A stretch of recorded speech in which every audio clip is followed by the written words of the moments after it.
റോസാപ്പൂവിതൾ പോലെ ചുവന്ന തുടുത്ത മുഖമുള്ള ഗൗരിക്ക് കവിളത്ത് കിളർത്ത ആദ്യത്തെ മുഖക്കുരു ഒരലങ്കാരം തന്നെയായിരുന്നു.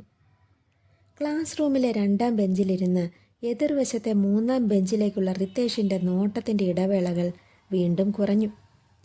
പണ്ടേ നാണം കുണുങ്ങിയായ ഗൗരിയുടെ മുഖം അത് കാണുമ്പോൾ ഒന്നുകൂടി തുടുക്കും.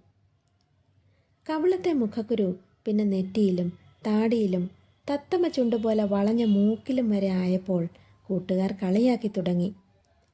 ആംബുലൻസിൻ്റെ ബീക്കൺ ലൈറ്റ് പോലെ മൂക്കിൽ സ്ഥാനം പിടിച്ച മുഖക്കുരു കണ്ടപ്പോൾ ക്ലാസ്സിലെ സ്ഥിരം ഹംസമായ നന്ദുവിൻ്റെ വക ചോദ്യം: ഞാൻ ഇടപെടണോ?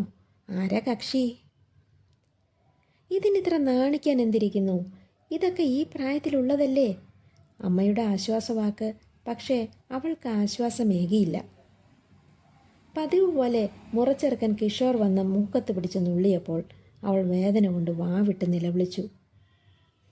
മുഖത്തെ മുഖക്കുരുവിൻ്റെ സ്ഥാനത്തിനനുസരിച്ച് ക്ലാസ് റൂമിൽ കഥകൾ മാറി മാറി ഇറങ്ങി. ഗൗരിക്ക് നാണം കൊണ്ട് മുഖമുയർത്താൻ പറ്റാതെയായി. രക്തചന്ദനം, കസ്തൂരിമഞ്ഞൾ, ശംഖ് എന്നിങ്ങനെയെല്ലാം പുരട്ടി സന്ധ്യ കഴിഞ്ഞാൽ കഥകളി വേഷം പോലെ ചുട്ടികുത്തി ഗൗരി. എല്ലാം തഥൈവ. ഒരു ഡോക്ടറെ കണ്ടേ പറ്റൂ. അവൾ നിൽക്കാനും ഇരിക്കാനും ഇടാതെ അമ്മയുടെ പിന്നാലെ കൂടി. സ്കിൻ സ്പെഷ്യലിസ്റ്റ് ബോർഡിന് താഴെ ഡോക്ടർ നിതിൻ ബാബു എന്ന പേര് കണ്ടപ്പോൾ അവൾ നാണത്തോടെ ചോദിച്ചു: ലേഡി ഡോക്ടേഴ്സ് ആരുമില്ലേ? ഇതിലെത്ര നാണിക്കാൻ എന്തിരിക്കുന്നു? ഇതൊക്കെ ഈ പ്രായത്തിലുള്ളതല്ലേ? നേഴ്സുമാരുടെ ആശ്വാസവാക്കും അവൾക്ക് ആശ്വാസമേകിയില്ല. അമ്മയെ വിവരങ്ങളെല്ലാം പറയാൻ ചട്ടം കെട്ടി ഏറെ പ്രതീക്ഷയോടെ അവൾ ഡോക്ടറുടെ റൂമിന് മുമ്പിൽ കാത്തിരുന്നു. ഊഴമെത്തി. ഇതിൻ്റെ ഒന്നും ഒരു കാര്യവുമില്ലാത്തതാണ് എന്ന മട്ടിലുള്ള അമ്മയുടെ വിവരണം. അത് കേട്ടുള്ള ഡോക്ടറുടെ ആശ്വാസവാക്കുകൾ.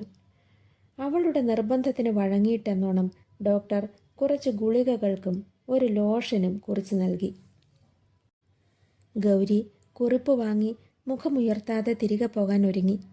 ഒരു പരിഹാരമായല്ലോ എന്ന ആശ്വാസത്തോടെ. ഇതിനിത്ര നാണിക്കാൻ എന്തിരിക്കുന്നു? ഇതൊക്കെ സാധാരണയല്ലേ? ദാ ഇങ്ങോട്ടൊന്ന് നോക്കൂ. ഒന്ന് ആശ്വസിപ്പിക്കാൻ എന്ന വണ്ണം ഡോക്ടർ സ്വന്തം മുഖത്തേക്ക് ചൂണ്ടി.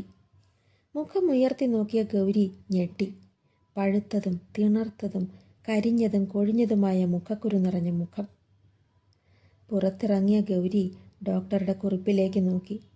അത് അവളെ നോക്കി കളിയാക്കി ചിരിക്കുന്നത് പോലെ തോന്നി. അവൾ വിതുമ്പി: